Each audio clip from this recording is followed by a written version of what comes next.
আপনি ভুল করছেন বলেই সবাই আপনার দোষ ধরবে না। কেউ কেউ আপনার দোষ ধরবে শুধু আপনি কেন ভুল এত কম করেন এই হিংসায়।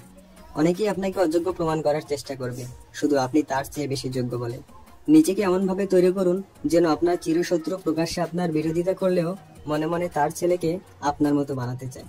নিজেকে এমন ভাবে গড়ে তুলুন যেন আপনার হিংসুটে বন্ধুটি গোপনে আপনার বদনাম করলেও লুকিয়ে সে আপনাকে ফলো করে, আপনারই মতো হতে চায়।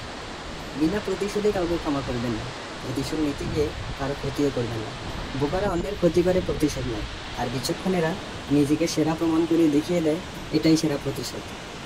আপনি সেরাটা দেখিয়ে দিতে পারলে আপনার বদনাম করা মানুষগুলোর ঘুম এমনিতেই নষ্ট হয়ে যাবে। আপনি সুখী আছেন, এটাই তো বড় দুঃসংবাদ তাদের জন্য যারা চেয়েছিল আপনি সুখী না থাকেন।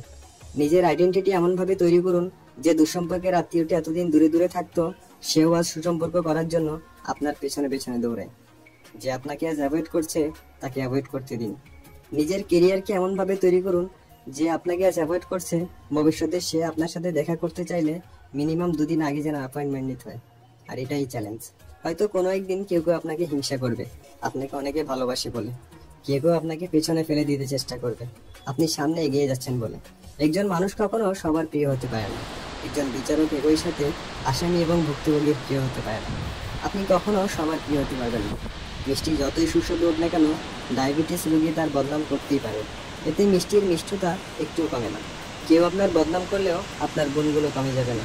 এই সিম্পল হিসাবটুকু যত দ্রুত বুঝতে পারবেন আপনি তত সুখী হবেন, প্রেশার মুক্ত থাকবেন।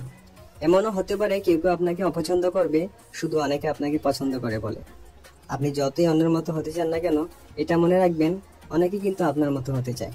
যে আপনি অন্যকে লিজেন্ড ভাবেন, বিশ্বাস করুন অনেকে কিন্তু সে আপনাকেই লিজেন্ড ভাবে।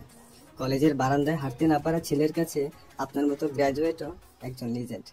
তাই আপনার ভাবনাগুলো যত পজিটিভ করবেন আপনি তত সুস্থ থাকবেন।